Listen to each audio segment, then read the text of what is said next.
Estamos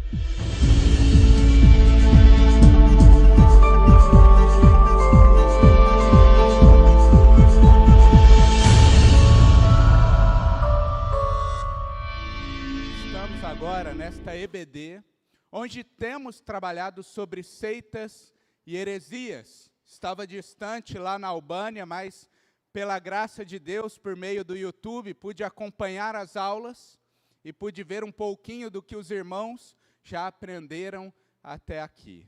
E tem sido aulas que visam aperfeiçoar a nossa fé, fortalecer a nossa fé na verdade, que visa nos proteger da astúcia de Satanás em meio a este mundo, que desvia da verdade muitos e muitos crentes, muitos homens, e vem nos ajudar também em relação à evangelização, a saber conversar com pessoas que têm vivido debaixo do engano.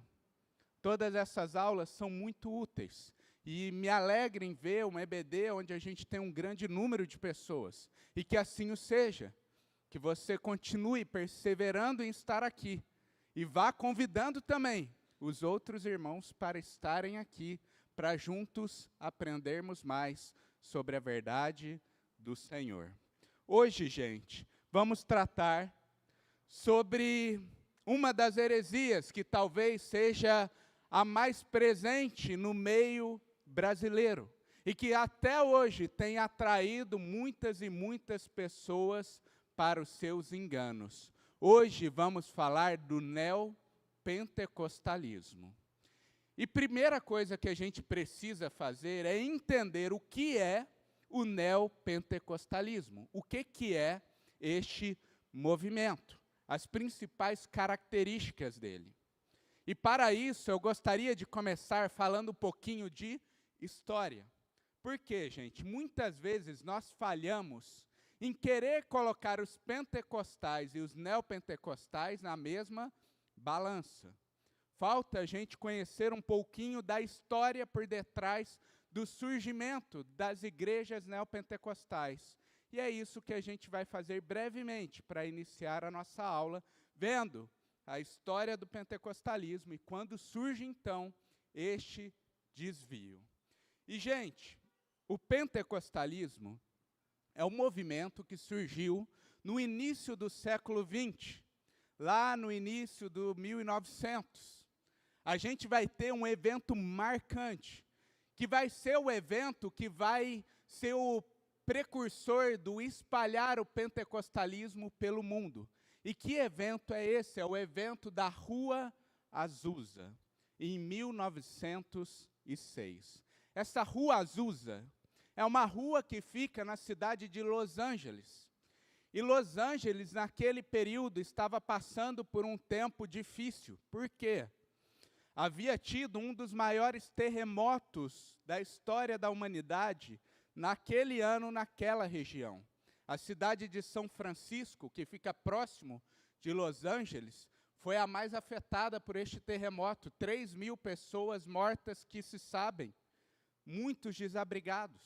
Então, era um estado que estava sofrendo com aquela ideia apocalíptica, caótica.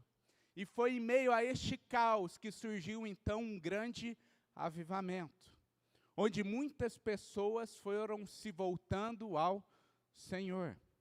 O que era líder deste movimento, que florescia na Rua Azusa, era um pastor chamado William Seymour. E nesse novo avivamento que acontece, há uma grande ênfase que diferencia de tudo que havia acontecido até ali. E qual era a grande ênfase desse movimento pentecostal que surgia? Era a ênfase nos dons espirituais. Eles alegavam que havia a continuidade dos dons que a gente vê acontecendo no período apostólico. Aqueles dons extraordinários. A ideia da cura, a ideia de coisas miraculosas acontecendo, tudo isso continua. E um dom em particular, eles elevam à categoria de grande importância, que era o dom da glossolalia, que é aquele falar em língua estranha. William Seymour Estes, que são agora os líderes do movimento pentecostal, vão ensinar que agora os crentes, ao receber o batismo no Espírito Santo, eles falam em línguas estranhas. E, literalmente, o pentecostalismo vai entender que a glossolalia é falar uma linguagem que a gente não consegue compreender, uma língua literalmente estranha. É óbvio, gente, que a gente tem várias restrições com isso. Os irmãos conhecem o que a gente entende acerca de dons, sobre a própria glossolalia, não é esse falar uma língua estranha, mas esta é a grande marca do pentecostalismo que surge ali na Rua Azusa. E esse pentecostalismo espalha pelo mundo. De lá, a gente vai ver que isso se torna muito popular. E chega então ao Brasil, em 1911, a Igreja Assembleia de Deus. É a primeira onda do pentecostalismo, que tem como representante a Igreja Assembleia. Uma igreja que, sim, a gente tem diferenças teológicas em algumas áreas. Como eu disse, o próprio aspecto dos dons, nós batistas compreendemos de maneira distinta. Porém, ainda consideramos uma igreja irmã. Por que consideramos eles irmãos? Porque, como foi falado pelo Léo, lá no início da nossa EBD de Seitas e Heresias, eles ainda preservam e guardam aquilo que cremos que é essencial. A palavra de Deus ainda é enfatizado. O Evangelho de Jesus Cristo ainda é anunciado. A salvação pela fé ainda é uma grande ênfase. Então, esta igreja é sim uma igreja irmã nossa. É ela que surge nesta primeira onda. Mas a história do pentecostalismo continua. E vem então uma segunda onda, onde duas igrejas se destacam neste segundo momento, que é a Brasil para Cristo e a Quadrangular. E nessa segunda onda do pentecostalismo, ainda a gente considera que estas igrejas estão ali guardando o essencial da fé, mas a gente já vai ver uma tendência maior em se enfatizar a questão da cura e da libertação. Isso passa a ser mais enfatizado no meio destas igrejas. Estes dois aspectos, né, passa a se ter mais ênfase, eventos que têm como grande centro estas coisas, mas ainda a gente vê nestas igrejas a palavra de Deus sendo pregada e a ênfase no Evangelho de Jesus Cristo. Porém, não acaba ali na segunda onda. O Brasil é bom em continuar as coisas, né, gente? E muitas vezes para pior. E surge a terceira onda, então. E na terceira onda surge o que agora conhecemos, e vamos tratar nessa EBD, de neopentecostalismo. Quem são os principais representantes desta nova onda? A Igreja Universal do Reino de Deus, liderada ali pelo Edir Macedo, a Internacional da Graça de Deus, liderada pelo R.R. Soares, e a Igreja Mundial do Poder de Deus, liderada pelo Valdomiro Santiago. Estas são, assim, as que se destacam deste novo momento. E antes de entrarmos nas características, e vamos falar as características agora do neopentecostalismo, eu só queria destacar este prefixo. Veja que a gente não chama mais como pentecostalismo, a gente chama de neopentecostalismo. Esse prefixo neo quer dizer a ideia de algo novo, algo que destoou tanto daquilo que vinha até aquele momento, que a gente não tem mais como colocar no mesmo grupo. É algo que agora surge como um novo movimento. E quais são as características deste novo movimento? Que não são boas, né, gente? A primeira coisa que eu gostaria de destacar é que há uma perda da ênfase e uma ressignificação do Evangelho. Diferente do pentecostalismo clássico, onde a gente ainda vai ver sendo enfatizado a obra de Cristo, a necessidade de arrependimento, da fé em Jesus, a gente vai ver cada vez mais que nos cultos dessas igrejas, nas pregações, nos ensinos, não se é tratado mais sobre o Evangelho, como aquilo que é essencial, que deveria ser ensinado a todo momento. Agora a gente vai observar cultos, ensinos que giram em torno de histórias de bênção, de palavras de cura, declarações de bênção. E pouco se fala, ou nada se fala, acerca de Jesus morrer na cruz para pagar pelos pecados do seu povo. Não há chamado ao arrependimento, não há a palavra que diz sobre a eternidade que Cristo proporciona aos que creem na obra dele. Então a gente vê essa perda de ênfase, e além disso, há essa ressignificação do Evangelho. Agora a salvação não está ligada tanto mais com a questão da remissão dos pecados, com o perdão do Senhor. Eles passam a enfatizar uma salvação da opressão terrena. Olha, Deus te salvou da opressão terrena. Agora, em Jesus, você não vai lidar mais com problemas financeiros. É o fim da opressão terrena. Você não vai lidar mais com estas doenças. Você vai desfrutar de cura para a sua enfermidade. Então, veja, há uma ressignificação. E tudo isso é entregue de maneira sutil. As palavras, às vezes, são palavras que são atrativas, que têm até uma aparência de sabedoria, que enche o coração do homem, mas tudo isso é uma distorção do Evangelho que está sendo entregue a todos ali. É bem sutil estas coisas, gente. Eu destaco, inclusive, que se você procurar a confissão de fé formal dessas igrejas, vai estar lá, eles falando que eles creem que Jesus morreu pelos pecados, para a salvação daqueles que creem. Porém, na prática, isso não é ensinado. Na prática, isso não é apresentado para os membros. Na verdade, isso nem é se falado naquele meio. Interessante que, me preparando para a aula, li alguns conteúdos e vi alguns vídeos também. E um dos vídeos era do Nicodemos. E ele falou que estava vendo um culto de uma igreja pentecostal, neopentecostal, perdão, e naquele culto as pessoas levantavam para contar suas bênçãos. E aí várias pessoas levantavam então e falavam, olha, eu fui curado da dor que estava aqui nas costas, enfim, fui curado de uma enfermidade, eu encontrei alívio financeiro. Aí o Nicodemos falou que uma mulher, uma senhora levantou do banco e falou, pastor, Jesus Cristo morreu pelos meus pecados. Aí o pastor falou, aleluia, agora conta a bênção, minha irmã. Ela falou a maior bênção. Mas veja, tudo isso é diminuído. A salvação é para ser relacionado agora com as coisas da terra. Essa é a maior salvação que Deus entrega. E isso que eles pregam.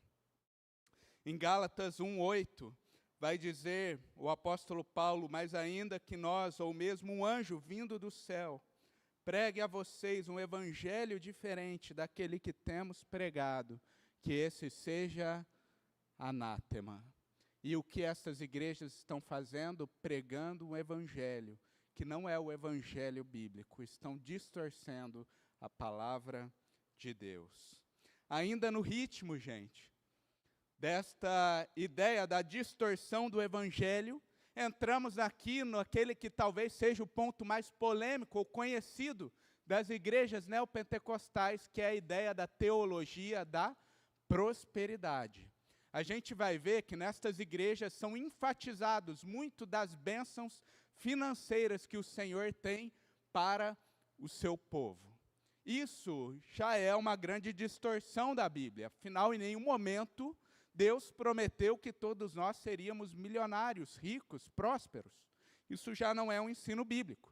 Mas para piorar as coisas, eles vão ensinar uma ideia de prosperidade que não tem nem a ver com a graça de Deus, mas é uma prosperidade que vem de uma bênção de Deus mediante a demonstração de fé dos fiéis, por meio das obras deles. Eles vão conquistando esse favor de Deus. Veja o que o Edir Macedo vai dizer em uma biografia autorizada dele, onde ele diz o seguinte: as pessoas não devem dar ofertas para ajudar a igreja, mas para ajudar a si próprias.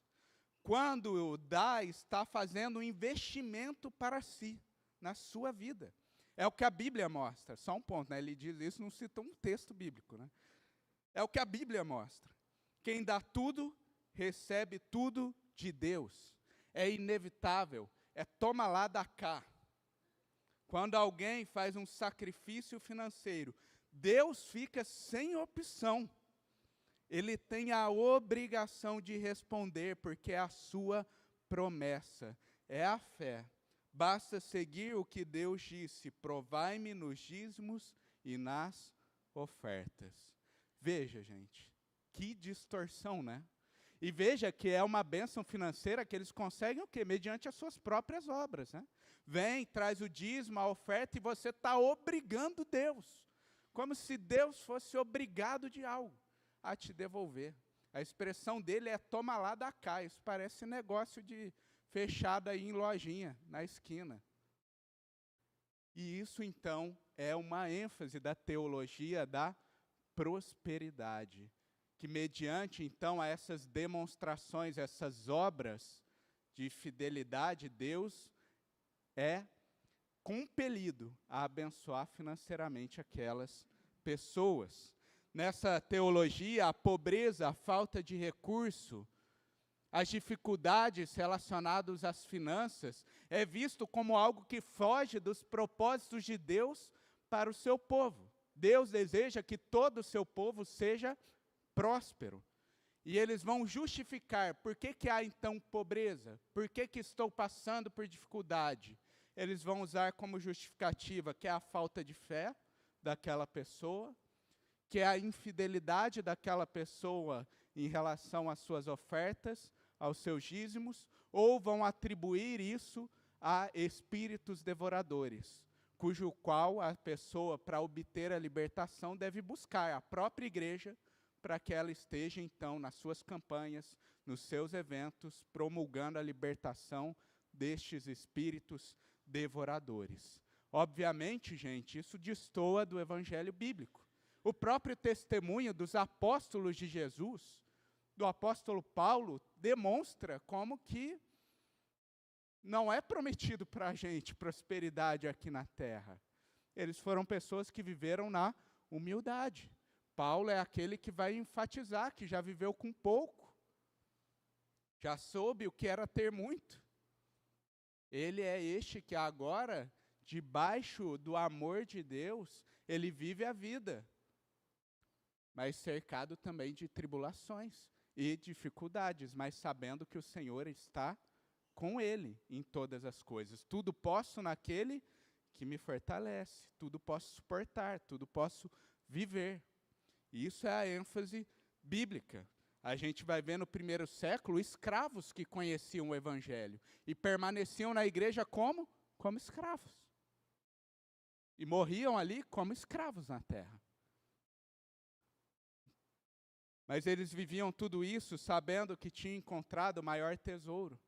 Como Paulo vai dizer em Filipenses 3:7, o que era para mim lucro, considerei como perda por causa de Cristo. Ele conheceu aquele que é o maior tesouro, e é aquele que o sustenta em meio à dificuldade. Isso é o que a Bíblia nos ensina.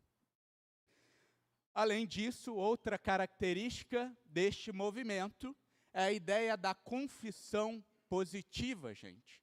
E talvez, quando eu falo confissão positiva, o termo mais técnico, você não consiga ligar o nome ao que realmente é. Mas provavelmente você já ouviu certa frase que diz: a palavra tem poder. A confissão positiva é basicamente isso. que inclusive se tornou muito popular entre os evangélicos no nosso país, não só neopentecostal. A ideia da confissão positiva é que a palavra do homem tem poder, tanto para tomar posse de bênção, atrair coisas positivas, tanto para causar maldição. A ideia é que a nossa palavra tem o poder de mudar o rumo da história. A gente pode decretar, declarar coisas na nossa vida. Essa foi uma heresia criada por um homem chamado Kenneth Hagin e que os neopentecostais adotaram para si. E a ideia neopentecostal é o seguinte, gente, que Deus está colocando diante de todo crente todas as bênçãos à disposição. Deus está deixando ali à disposição todas as bênçãos, e quando eu digo isso, é todas mesmo.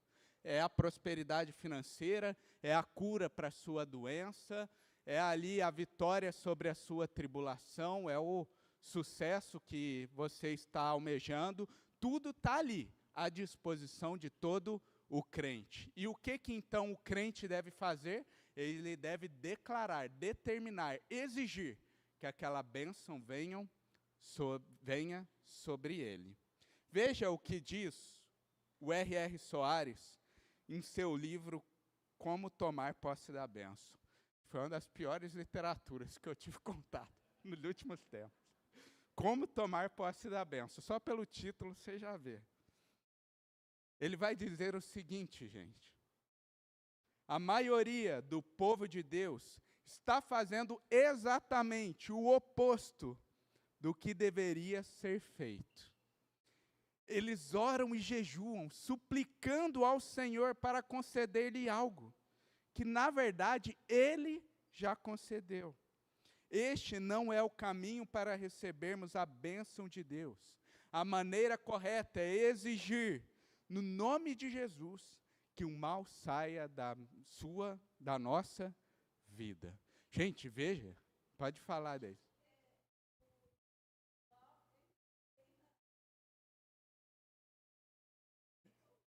Não, eles não leem o livro de Jó, né, nunca devem ter lido.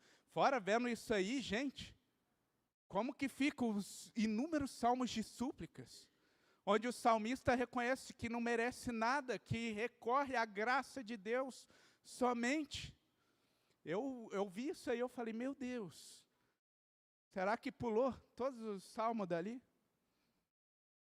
Mas veja, ele alega como algo errado a gente suplicar ao Senhor, reconhecendo que não somos merecedores de nada, mas recorrendo à misericórdia de Deus. Ele diz, o caminho correto é a gente exigir que isso aconteça na nossa vida. Mas veja, gente, como que eles são sutis. No mesmo livro, o R.R. Soares vai dizer o seguinte, aqui a gente vê a ressignificação do Evangelho, de maneira sutil. Ele vai dizer o seguinte, Deus já fez o que tinha que fazer para você. Ele já veio, tomou o seu pecado. Agora veja o que ele acrescenta aí. As suas doenças e enfermidades. E aqui ele não está se referindo à doença espiritual, à enfermidade. O que ele quer dizer é, na cruz, Jesus tomou sobre ele essa enfermidade, essa doença física que você está sofrendo hoje. A ideia é, Jesus estava resolvendo este problema também. Veja como é sutil. Aí ele continua, morreu, venceu o diabo e tomou das suas mãos as chaves da morte e do inferno. Agora você tem que fazer algo. Milhares de pessoas estão aprendendo a exigir a bênção. Estão vivendo bem, curadas, prósperas e desfrutando da plenitude das bênçãos de Deus. A conclusão mostra muito do que eles ensinam. Porque veja que no final ele apresenta o evangelho ali com uma pequena distorção no meio. Ele fala de pecado, ele quer falar da vitória da morte, mas no meio coloca doença e enfermidade, dando a entender as doenças físicas que nós temos. E aí, no final, ele vai apresentar a conclusão. E ele não vai dizer assim, essas pessoas estão vivendo debaixo da salvação futura, vivendo com a certeza de que os seus pecados foram perdoados. Não, qual é a grande ênfase? Elas estão vivendo bem, prósperas e desfrutando da plenitude. Veja que tudo aquilo que é as bênçãos, frutos do sacrifício vicário de Cristo, da vitória de Cristo sobre a morte, do perdão dos nossos pecados, são esquecidos. Quais bênçãos são enfatizadas? A prosperidade, a vida plena, a plenitude não é o tempo futuro. A plenitude é o que você vive agora, já hoje. Isso é a plenitude das bênçãos de Deus. Engraçado, gente, só pontuar aqui, que essa ideia da confissão positiva se tornou muito popular no evangelicalismo brasileiro, como eu disse. E não é incomum, até fora do contexto neopentecostal, até em igrejas sérias, bíblicas, igrejas que têm uma boa teologia, membros, às vezes, associarem essa ideia de que a nossa palavra tem um certo poder místico, que muda o rumo da história. Por exemplo, às vezes um pai, num momento de exortação a um filho, fala: filho, você vai repetir de ano, se referindo aos estudos dele. Alguém escuta aquilo e fala: olha, não fala isso sobre seu filho não, amaldiçoando teu filho. Você tem que declarar bênção nele, declarar bênção sobre ele. Ou às vezes, em enfermidade, vem um inverno rigoroso e a pessoa fala: olha, está frio, nesse frio eu fico gripado, não tem jeito. Aí a outra fala: olha, não fica falando de doença na sua vida não. Em nome de Jesus, você não vai ficar doente. Eu declaro agora na sua vida, você vai passar esse inverno tranquilo, como se aquele comentário fosse atrair aquele mal para a pessoa. Até conversando sobre isso com o Léo, ele me lembrou que há um tempo atrás, havia até uma associação de palavras bem mal feita, onde se falava, por exemplo, olha, você não pode chamar uma criança de moleque, porque se você está chamando de moleque, tem Moloque. Aí você está falando moleque, você está rogando a que Moloque tome conta da vida daquela criança. E isso tornou popular, gente, já ouvi isso já. Aí o Léo me lembrou e eu já ouvi isso da boca de uma pessoa. E veja, é o que? É esse misticismo, e que se tornou muito popular e que muitas pessoas acabam carregando para si.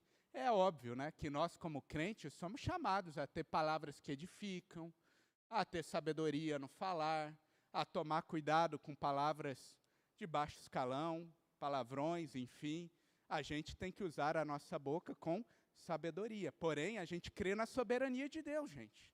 Não é porque eu falei X ou Y que a história do mundo vai se moldar ao que eu declarei, ao que eu falei. Isso é um ensino neopentecostal. Além disso, gente, vemos como uma característica deste movimento a perda da centralidade das Escrituras. Como eu falei, agora as pregações, os ensinos, não têm como foco mais a Bíblia. Geralmente são histórias do pregador, histórias de bênçãos. Muitas vezes eles vão associar as bênçãos com o seu ministério. Ah, porque eu estava ali e eu vi pessoas sendo curadas.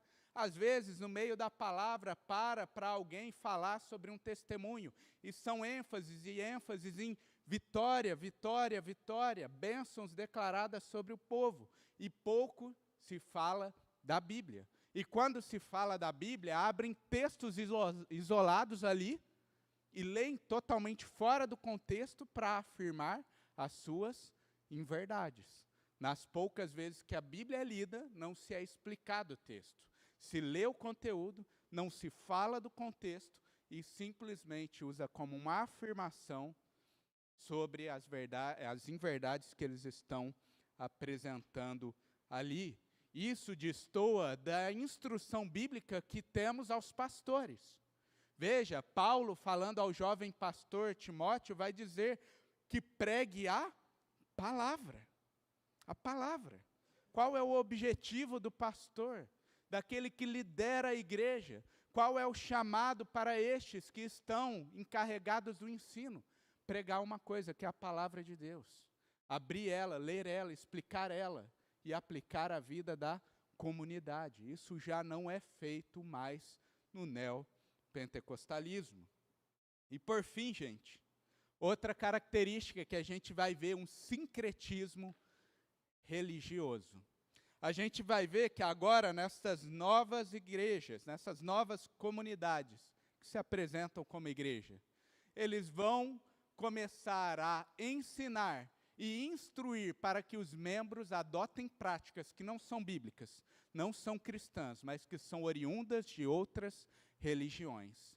Agora a gente vai ver membros dessas comunidades sendo chamadas a, por exemplo, comprar e adquirir objetos místicos para estar carregando para os lugares como modo de defesa contra os ataques dos inimigos, a ungir objetos. Eles vão ser chamados a espalhar até sal grosso na sua casa como uma medida de defesa para os demônios. E onde isso está na Bíblia, gente? Onde isso está no cristianismo histórico? Não existe. A gente vê que todas estas práticas vêm de um lugar, que são as religiões afro, que se tornam populares no Brasil e agora essas igrejas trazem para si e começam então a passar como um ensino para as pessoas. Isso vai demonstrando para a gente até como que, na realidade, as palavras dos líderes sobrepõem a Bíblia. Aquilo que eles dizem ser verdade, aquilo que eles dizem que é uma instrução, está acima da autoridade de Deus. Porque os líderes conseguiram um poder grande sobre si. Eles são literalmente proprietários de toda aquela estrutura.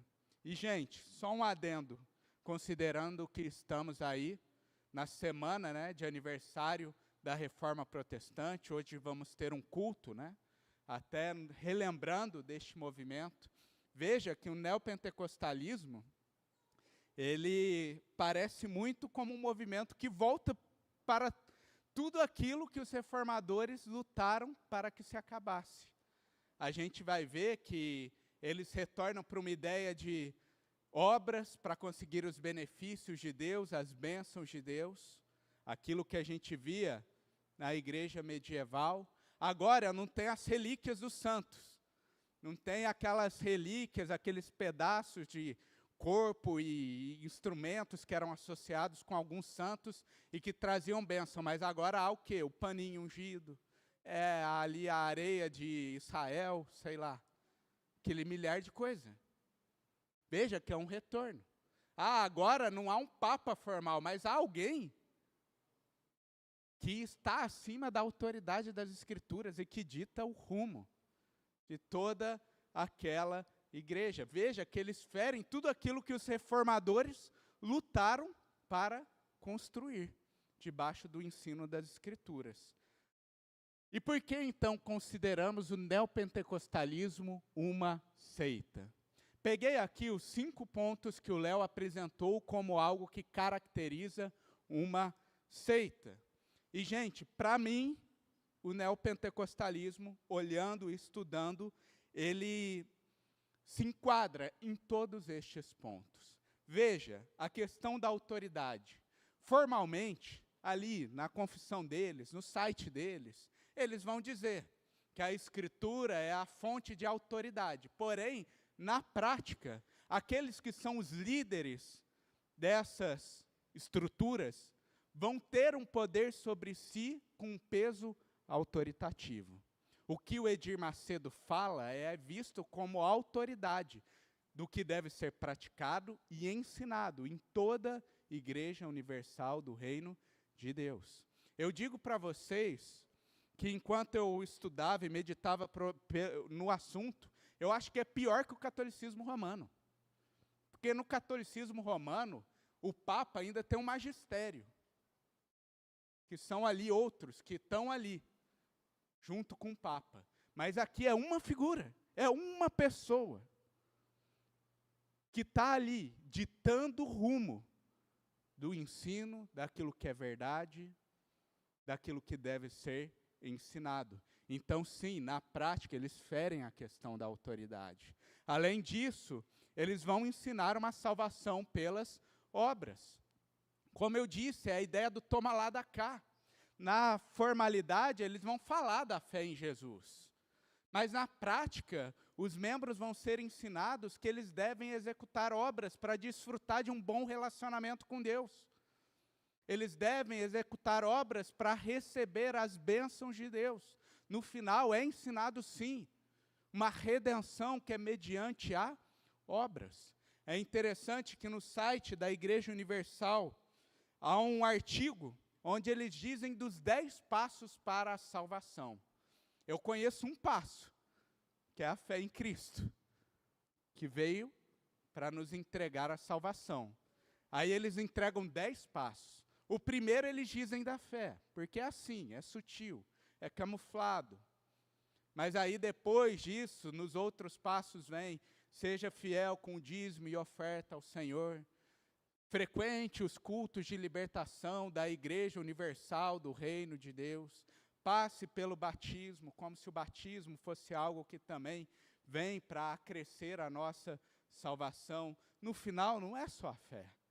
No final, há obras sendo entregues lá. Além disso, a gente vai ver a distorção do conteúdo do Evangelho. Como eu disse, agora não é enfatizado mais o Evangelho, que tem como propósito principal salvar-nos da ira de Deus, perdoar os nossos pecados, nos oferecer esta vida eterna que não merecíamos. Agora o Evangelho é visto e é apresentado como este, que veio para trazer bênçãos terrenas, te livrar da opressão. Jesus morreu na cruz para te trazer cura, para te livrar das tribulações neste mundo. E veja, isso é uma distorção. E essa distorção, aliada com este esforço humano para obter as coisas, faz o quê? Diminui a pessoa de Cristo, gente. Se a gente acha que Cristo morreu somente para ajudar a gente a pagar as nossas contas, se a gente acredita que Cristo morreu somente para nos curar de uma enfermidade aqui na terra, a gente está diminuindo muito do porquê Jesus derramou o seu sangue na cruz. Porque Ele derramou o sangue na cruz por algo muito maior, por algo muito mais pesado.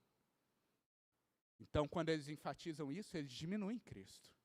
Quando eles aliam as obras na salvação, eles diminuem Cristo. Você tem que executar coisas para ser salvo. O que isso faz? Diminui Cristo. Por isso, gente, que consideramos, sim, os neopentecostais como uma seita. Não é uma igreja verdadeira.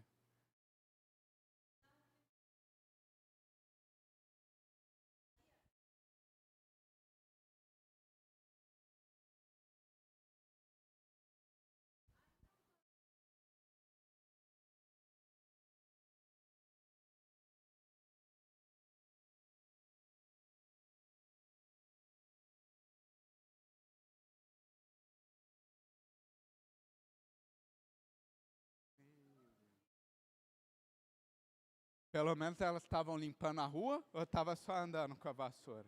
Se estivesse limpando a rua, pelo menos estava fazendo bem para a cidade, testemunhando. Estava indo para a igreja.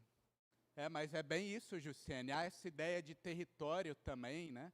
Há ali, às vezes, igrejas que vão literalmente fincar estacas no bairro para gerar ali uma proteção naquele bairro diante de demônios, enfim.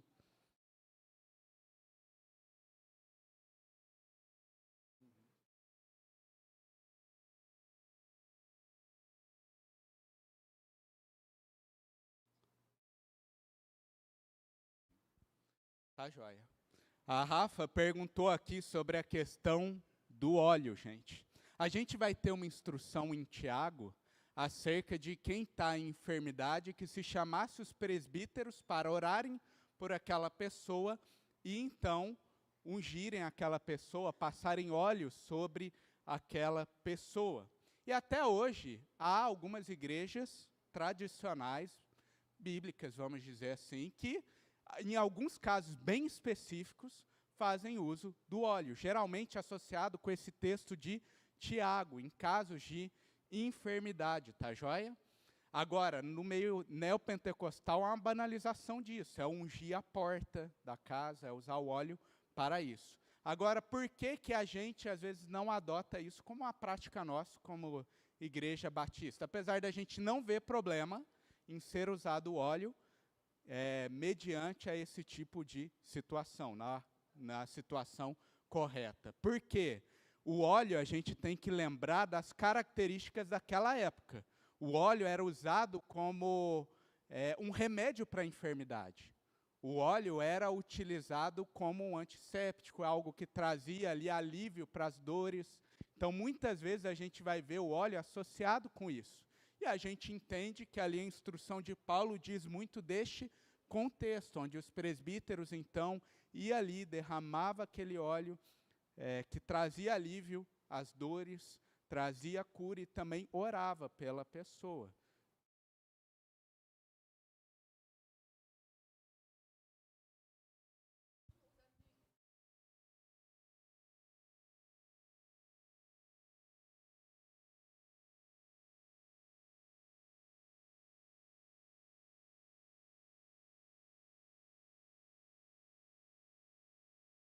Sim, é um remédio antigo para tudo, né? Então é nesse contexto muito que Tiago instrui ali. É isso que a gente entende, por isso a gente não vê como algo que precisa ser adotado ainda nos dias de hoje.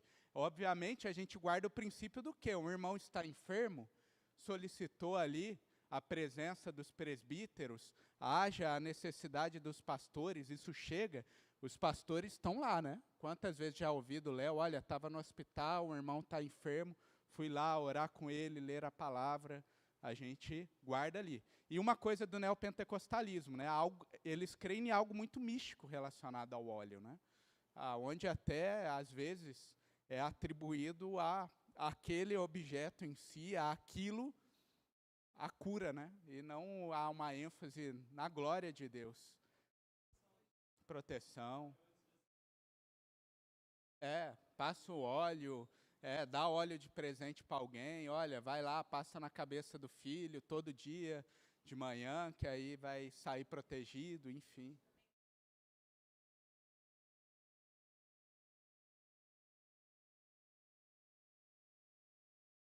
Sim, sim. É, é.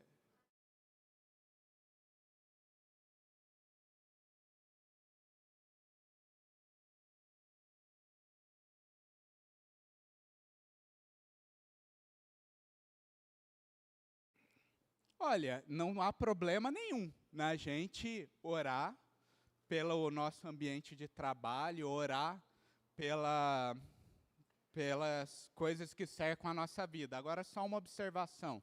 Eles vão ter muito essa ênfase de orar no local, né? Eu posso orar em casa em favor do meu trabalho. E não há nada de errado, às vezes, de eu, no trabalho, falar, gente, vamos orar aqui pelo nosso ambiente de trabalho. A questão deles é que eles associam muito a questão do território. Você tem que estar lá para promulgar, exigir, para estar declarando as bênçãos por aquele local, né?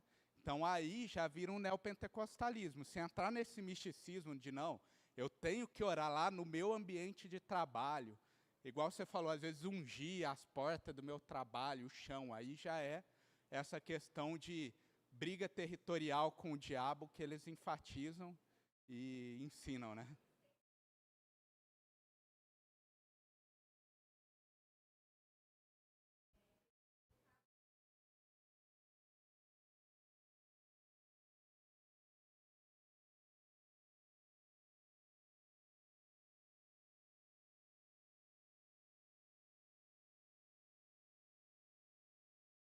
Exato, exato. E assim, aqui é desse jeito, né? E é óbvio, gente, a gente deve sim orar pelo nosso ambiente de trabalho, pela empresa que trabalhamos, orar pelo nosso serviço. Somos chamados pela manhã em orar ao Senhor, Senhor, me ajude a glorificar o teu nome no meu trabalho. Mas agora entra esses misticismos, é uma guerra territorial que é muito característico das religiões afros, que tem esses demônios territoriais, E eles trazem isso, e a ideia é, agora você tem que ungir, tem que estar lá, tem que orar naquele local específico, para você ter libertação, né, deste mal. Mas, gente, prosseguindo, né, a nossa aula não acaba aqui. A gente queria também fazer um adendo. Não vai ter como ser tão exaustivo, mas a gente precisa trabalhar sobre um outro ponto, que é uma nova roupagem que o neopentecostalismo tem tomado. A gente falou daquilo que é o neopentecostalismo mais clássico, que é a Igreja Universal do Reino de Deus, a mundial, a internacional da graça, a teologia da prosperidade e todas estas distorções. Mas veja uma coisa, uma vez, conversando com um pastor sobre o neopentecostalismo, ele falou, Antônio, é muito difícil a gente falar de neopentecostalismo, porque o neopentecostalismo é meio metamorfo. Que sentido que ele quis dizer? Que o neopentecostalismo, ele se adapta às necessidades e aos desejos das pessoas do seu século. Aos poucos, os neopentecostais, eles vão tomando uma forma daquilo que é o desejo do coração do homem. Porque a intenção é essa. É que os homens se vejam diante das bênçãos que ele tanto almeja, deseja. E agora, gente, vivemos em um novo tempo onde somente o sucesso, a prosperidade financeira não basta. As pessoas estão desejando algo ainda maior. Não basta para mim ter sucesso somente financeiro. Eu quero ter sucesso pleno em todas as áreas. Eu quero obter o máximo do meu potencial. Eu quero ser reconhecido. Eu quero ter seguidores no meu Instagram. Eu quero que eu ande pela rua e as pessoas me reconheçam. E entra agora, então, uma nova roupagem, sutil, também malévola do neopentecostalismo, que é a teologia coaching, que vai misturar estes aspectos do coaching, da busca pelo sucesso, com a teologia, e vai apresentar para nós inverdades e distorções. Alguns que são extremamente conhecidos deste movimento, Dave Leonardo, que talvez seja o nome mais conhecido, que tem pregação até no Netflix. Você vê como não machuca a pregação. Se está no Netflix, tem algo errado. Pablo Marçal, que é ali, não é um pastor oficialmente, mas batiza pessoas. Vai lá e mistura o seu coaching com a Bíblia, mistura suas falas com as Escrituras e vai propagando ideias distorcidas. Além disso, temos outro coaching, o Tiago Nigro, que também faz uso das Escrituras, acompanhado ali com ensino de mercado financeiro. Outra figura conhecida deste movimento é o pastor Tiago Brunet, que também, a gente inclusive vai ver algumas falas dele, e também o pastor Vitor Azevedo. São, assim, os nomes mais proeminentes de algo que tem crescido muito. Tá bem? Eu apresentei esses nomes, pode ter certeza que ano que vem vai ter outros, mas são estes hoje os que principalmente propagam estes ensinos distorcidos. E, gente, por que essa nova teologia também representa um grande perigo? Porque ela carrega erros que já eram presentes no neopentecostalismo, e digo mais, abraça ainda muito do liberalismo. Veja o que disse acerca da palavra de Deus. Vamos ver sobre a Bíblia. Eu vou pegar duas citações. A primeira é do Vitor Azevedo. O Vitor Azevedo vai falar o seguinte sobre a Bíblia. Me parece que foi aí que Jesus perdeu o poder e completamente o lugar que ele deveria ter na vida da igreja. Jesus se tornou só algumas páginas da palavra de Deus. Se a Bíblia é a palavra de Deus, eu tenho um versículo para mandar matar alguém. Eu tenho um versículo na Bíblia para não perdoar. Eu tenho um versículo para dizimar e para não dizimar. Não existe livro sagrado. Isso aqui é só um livro. Foi isso que esse rapaz ousou dizer. Ali, ó, Vitor Azevedo, pastor da Igreja por Amor. Geralmente agora a gente vai ver características de igrejas que elas são geralmente igrejas mais independentes, né? Tem um líder ali que está sobre aquela comunidade. Então, Vitor Azevedo, coloquei ali, 301 mil seguidores no Instagram. Olha o alcance que ele tem. Ele falou isso. E, gente, por que é importante a gente estudar de neopentecostalismo e falarmos até desta teologia coach? Eu fui cuidadoso em escolher a foto do Vitor Azevedo. Ele é aquele que está ali, do lado esquerdo, meu aqui, o mais jovem. É aquele pastor ali. Falso mestre, né? Ele está ao lado de quem? Ed René Kivitz. E sabe uma curiosidade? Vitor Azevedo já pregou diversas vezes na IBAB, Igreja Batista de Água Branca. Igreja que, inclusive, é vinculada com a Convenção Batista Brasileira. Tá bem? É vinculada com a com a Convenção Batista Brasileira. Porque o Ed René foi tirado da Ordem dos Pastores, mas a igreja permanece vinculada à convenção. Agora, você imagina, alguém que fala, não existe livro sagrado, isso aqui é só um livro, em cima de um púlpito de uma igreja batista. Uma igreja que já foi séria. Uma igreja que já priorizou a palavra de Deus. Que teve pastores tementes ao Senhor. Isso mostra para a gente o perigo. É uma igreja que está abrindo as portas agora para alguém que diz isso. Olha como que é perigoso e por que a gente precisa ter aulas como essa, a gente precisa se preparar para defender o Evangelho. E um ponto, gente, muitos destes vão contestar a Bíblia exatamente porque eles querem afirmar as suas verdades e tem textos nas Escrituras que vão confrontar aquilo que eles apresentam. Como ele não tem como trazer uma resposta, ele vai lançar questionamento à palavra de Deus. Veja que ele apresentou algumas aparentes contradições. Ele não apresentou o contexto de cada texto bíblico, ele não se preocupou em buscar a conciliação, porque a Bíblia ela é inerrante, mas ele vai lá e questiona a Bíblia e fala, olha, isso é só um livro. Veja agora o que diz pastor Eduardo Reis em uma live junto com o Pablo Massal.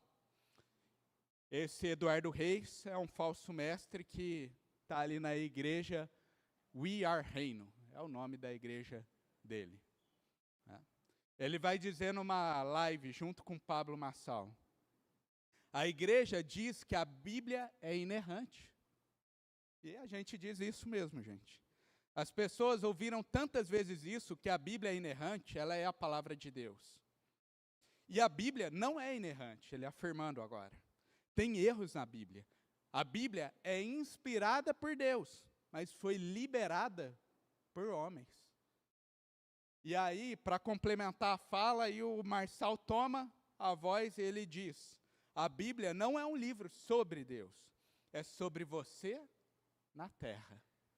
Então veja, a gente vê esse Eduardo Reis questionando a Bíblia, fazendo uma falsa afirmação sobre a questão da inspiração. Sim, a gente crê que Deus usou autores humanos, com suas características literárias, com seus dons, talentos, mas a gente, pelo testemunho das Escrituras, em 2 Timóteo 3,16, que toda a Escritura é inspirada por Deus, confiamos que Deus usou estes homens para que eles produzissem exatamente aquilo que deveria ser revelado. Mas agora ele vai lá e questiona. A Bíblia foi escrita por homens. Tem erros na Bíblia. E aí o Marçal vai lá e completa com essa ênfase. Coach, olha, a Bíblia não é sobre Deus, é sobre você. Você aqui na terra. A Bíblia está aqui para falar sobre isso. Então veja que isso destoa do ensinamento bíblico que a gente aprende nas Escrituras. E sobre o funcionamento da vida e as bênçãos que são reservadas para o crente. o que agora estes desta nova teologia coaching vai dizer? E veja, não muda muito daquilo que era a teologia da prosperidade, com uma ênfase ainda maior no sucesso. Veja o que o Tiago Brunet vai dizer. Ele vai dizer o seguinte: todos os planos de Deus são de bem e não de mal. A conspiração divina, Pai, Filho e Espírito Santo, está no céu, conspirando a seu favor. Sempre para você sair bem, sempre para você ganhar, sempre para você sair do buraco, sempre para o casamento melhorar, sempre para a solidão ir embora, sempre para a prosperidade chegar, sempre para o bem. Mas por que as coisas dão errado? Porque de vez em quando a gente apaga parte do plano. Veja, mais uma fala que vai destacar uma visão distorcida de Deus. Como se Deus tivesse prometido que tudo fosse dar certo para nós aqui. Jesus falou, no mundo tereis aflições. Isso é claro para os discípulos de Jesus. Eles haveriam de sofrer com perseguição. Muitos pobres seriam chamados ao reino do Senhor. E aí ele está falando, tudo é para o seu bem. E no final até há uma ênfase em obra. Por que às vezes dá errado? Porque você apaga. Você tem que conspirar com Deus a favor. Tem que começar, esqueceu totalmente. Soberania de Deus não existe. O Deus que sim, abençoa seu povo de diversas formas, mas também prova o seu povo. Prova o seu povo. Isso não é pregado. Além disso, cito aqui, e veja, 7 milhões de seguidores no Instagram. 7 milhões. É agradável, né? Gostoso. Você sai do culto, Senhor. Amém. Agora cito também David Leonardo, Deivinho, que ele vai falar em certo momento. Mas eu não consigo falar igual ele não, gente. Lindo. Quer mudar a mentalidade? Comece mudando a maneira como você declara sobre você. Ao invés de ficar se depreciando, declara sobre você: eu sou abençoado, escolhido, amado, criativo, talentoso, sou cheio da presença de Deus. Veja, o que é isso, gente? Confissão positiva. Confissão positiva. Nunca vai ver ele falando, olha, declare aí sobre você, eu sou um pecador, que necessito da graça de Deus. Declare o quanto você é pequeno diante de Deus. Não, a ideia é, vá declarando coisas boas sobre você. É isso que você deve fazer. Veja que o Evangelho não é anunciado por estes. O Evangelho é o Evangelho light, para dizer que talvez tenha um pouco de Evangelho. A grande verdade é que não tem nada. Não há ênfase em arrependimento de pecados, em denúncia de erros, na confiança da misericórdia de Deus. A ênfase é no próprio ego do ser humano, em você encher o seu coração de si, em declarar bênção sobre si, em se ver ainda maior. A gente vê que essa nova roupagem é tão perigosa, se não até mais perigosa, do que aquele neopentecostalismo clássico. Porque é ainda mais sutil às vezes. É ainda mais disfarçado. É ainda mais bonito, né? Igual a Rafa falou, você lê é bonito. Fala, eu quero isso para mim. Porque está entregando cada vez mais aquilo que o coração do homem deseja.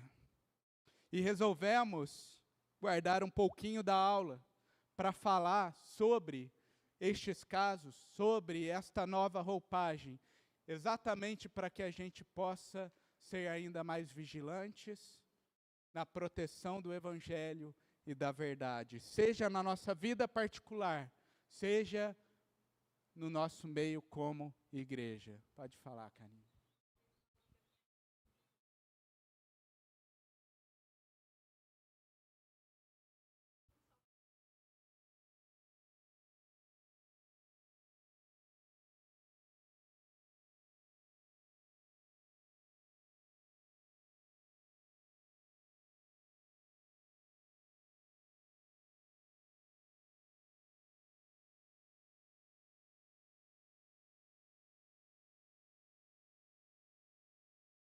Meu Deus do céu.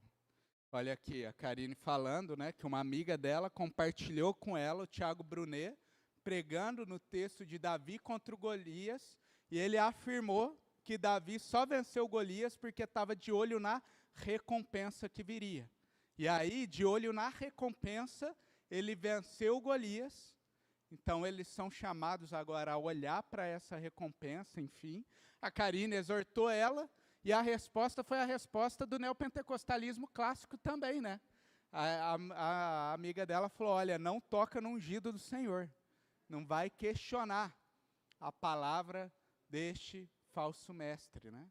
Então, veja, está aí. E, gente, eu acho que o neopentecostalismo é algo que testifica muito do que Paulo diz em 2 Timóteo 4:3. Pois virá o tempo em que não suportarão a sã doutrina. Pelo contrário, se rodearão de mestres segundo as suas próprias cobiças, como que sentindo coceira nos ouvidos. O neopentecostalismo é esta fala de Paulo purinho.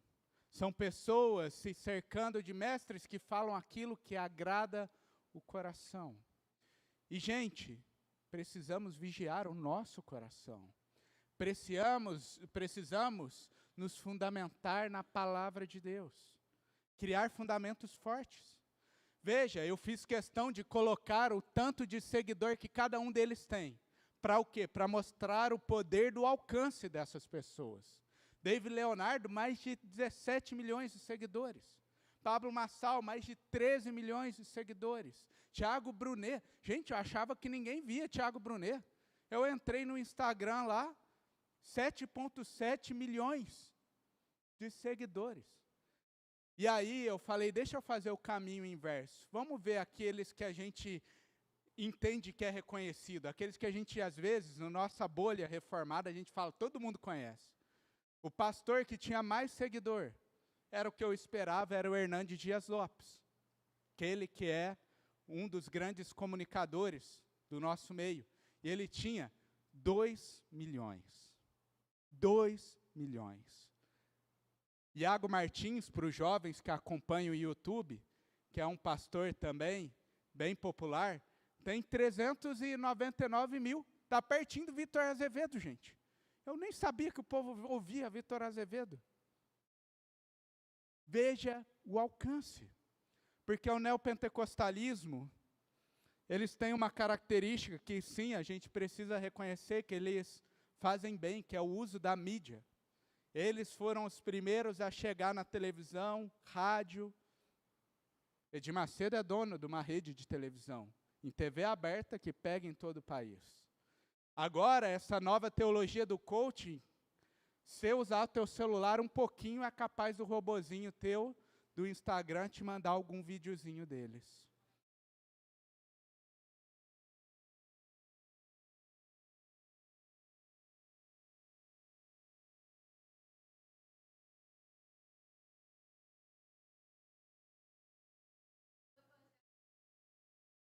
Sim.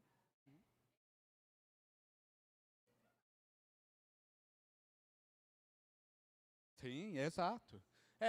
O número de seguidores deles também é proporcional à mensagem, né? Uma mensagem que eu quero seguir essa pessoa, eu quero ouvir mais disso, eu quero receber mais disso. Mas veja, ele está ali.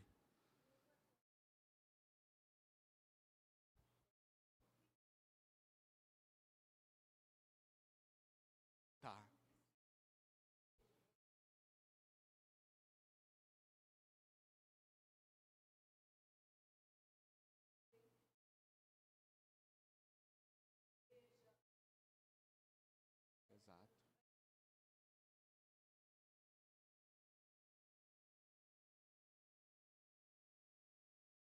Exato. Sim, na internet, no Netflix, onde for. Exato. Deise muito bem pontuou. Nos PGs a gente tem estudado o livro Igreja é Essencial. E ela chamou a atenção de como é importante a gente ter isso. A vida em igreja. Estar nos cultos, EBD, caminhar com os irmãos. Discipular e ser discipulado por outros. Desfrutar desse enriquecimento que a gente experimenta dentro do corpo de Cristo. Porque está aí. Igual a Deise falou, o alcance às vezes está ainda maior. Gente, Instagram, YouTube, essas ferramentas às vezes alcançam muito mais que a televisão. Agora tem jogo de futebol que está no YouTube. E tem dado mais público do que se tivesse na TV. Então veja, é um grande perigo. E isso chama então nós a vigilância. Vigilância pessoal. A nossa igreja não é uma seita, por isso a gente incentiva os irmãos. Procurem sim se edificar com bons pastores, não há problema de ouvir pregações de outras pessoas, não há problema em você ler boas literaturas, mas é esse o ponto. Tem que ser boas pregações, boas literaturas. Você tem que se alimentar daquilo que é bom, então avalie aquilo que tem chegado até você e busque se alimentar bem. E dentro da nossa igreja, lutemos para proteger o Evangelho. Para proteger o Evangelho em nosso meio. Esse é um chamado de todo irmão. De todo membro da igreja. Veja que muitas igrejas pentecostais têm cedido ao neopentecostalismo. Muitas igrejas que eram ali do pentecostalismo clássico, agora você entra e vê o neopentecostalismo, às vezes da prosperidade, às vezes o neopentecostalismo mais coach. E não só igrejas pentecostais, igrejas históricas têm cedido ao neopentecostalismo.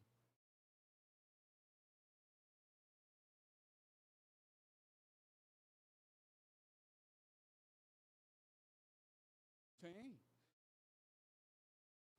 As distorções que foram entrando, e está entrando. Gente, nas igrejas históricas, isso também está sendo um problema. Igrejas metodistas, neopentecostais. Igrejas batistas que estão virando igrejas neopentecostais.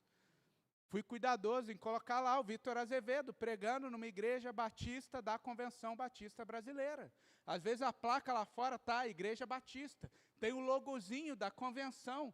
E você fala, encontrei um lugar seguro, entra. O que é pregado ali? Na verdade não é pregação, é palestra coaching. É declaração de bênçãos. Isso mostra para nós o perigo e como a gente, como igreja, precisa se proteger. Precisamos nos guardar.